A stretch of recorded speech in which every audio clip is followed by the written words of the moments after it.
Para na kitang mama, Tita Soledad. Si Fernando Jose nakikinig siya sa inyo. Ipaliwanag niyo naman sa kanya na mali ang ginagawa niya. Sabihin niyo sa kanya to. Ilang beses na namin siyang pinagsabihan ni Alfredo Fedra, pero... Ang bata, sabihin niyo huwag niyang ilayo sa akin. Si Erica, para ko na siyang sariling anak. Wala siyang karapatang dalhin ng bata sa isang taong ni katiting hindi siya magagawang mahalin. Tama na, Fedra. Kuminahon ka muna. Pakausapin ko siya.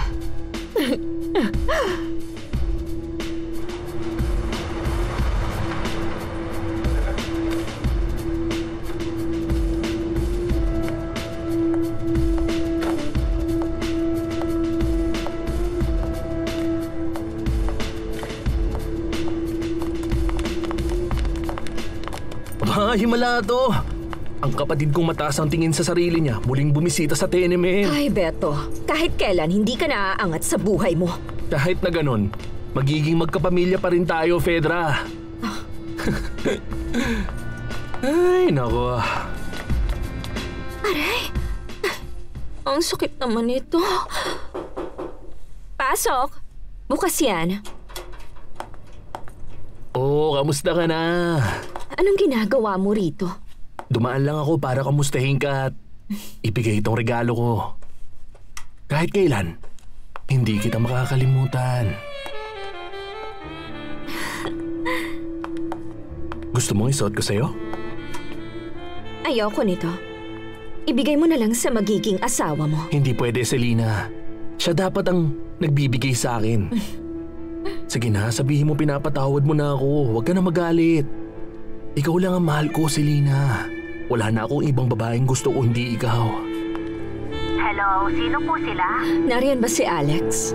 Wala siya rito, senyorita. Sino pala sila? Si Fedra.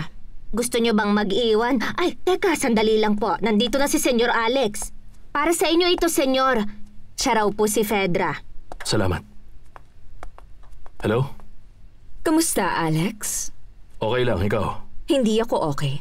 Alam mo bang malapit na akong mawalan ng mapapangasawa pati ng anak dahil dyan sa mahal mong si Paloma?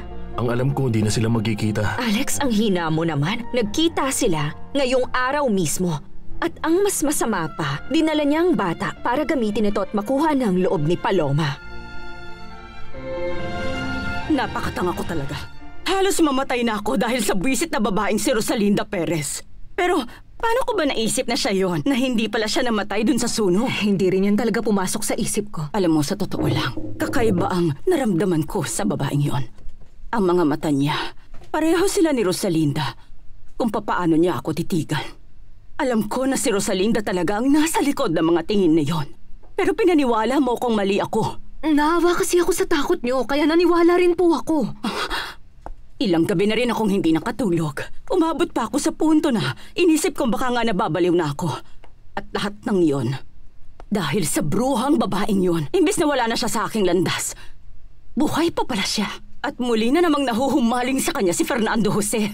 At isipin niyo, tinutulungan niyo pa ho siya.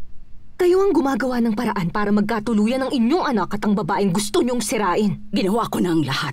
Para lang maghiwalay sila pagkatapos ngayon, ako pang naglalapit sa kanila.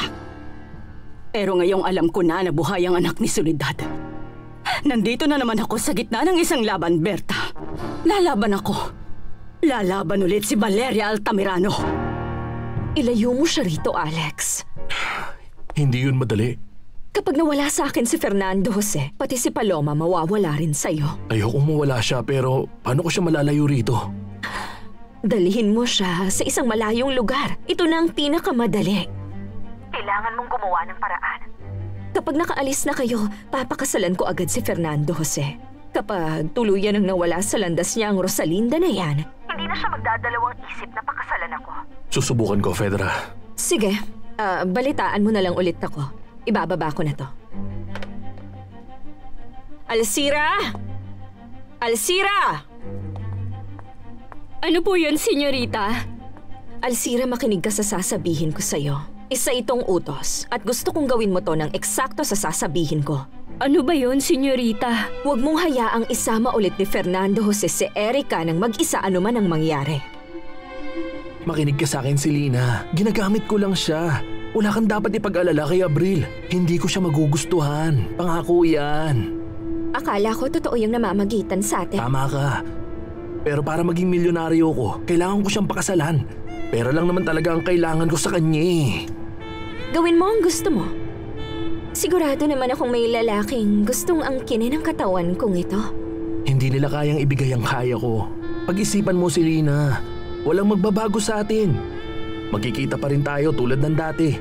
Ibibigay ko lahat ng gusto mo, lahat ng luho mo. Pag nakuha ko na ang kayamanan ni Valeria Altamirano, hihiwalayan ko si Abril at tayong dalawa ang magpapakasal. Ano sa tingin mo? Ayos ba? Ewan ko. Pag-iisipan ko muna. Pero kailangan palitan mo tong singsing. Seryoso, napakabaduy nito. Masusunod aking Reyna. Lahat ng utos mo, susundin ko. Tandaan mo yan, ha? Sige, Alex. Ano ba yun? Kakapirma ko lang ng kontrata para sa isang show sa Monterey. Ah, talaga? Kaya simulan mo nang mag-empake. Aalis tayo sa loob ng 10 araw. Naku po, senyorita. Pero paano kung ipilit niyang isama ang bata? Paano ko siya pipigilan? Siya ang ama. Kapag wala ako, tawagan mo ako kaagad. O kaya sabihin mo sa kanya na may sakit ang bata, ganun lang kasimple. Hindi niyo rin siya papayagang bisitahin ng lolo't lola niya? Ayoko. Ang babaeng yun, gusto niyang ilayo sa akin si Fernando Jose at ang bata. Totoo ba yan? Oo. Siya yung sikat na singer, si Paloma Dorantes. Ang babaeng yun ay nakikialam sa amin ni Fernando Jose. Gusto niyang pigilan ang pagpapakasal naming dalawa. At ang pinakamasama pa, gusto rin niyang kunin si Erica. Pero hindi naman tama yun. Inalagaan niyo siya ng para kayo ang tunay niyang ina. Oo, pero dahil kamukha niya si Rosalinda, baliw na baliw sa kanya si Fernando Jose at sinasamantala niya naman. Ngayon, alam mo na, hindi niya maaaring ilabas ang bata ng mag-isa. Naiintindihan mo? Naiintindihan ko, senyorita. Kailangan natin ng oras para pigilan silang magkita. Baka umalis si Paloma, kaya ipagpapatuloy ko ang paghahanda para sa kasal naming dalawa. Matutuloy ang kasal anuman ang mangyari, walang makakapigil. Rosalinda.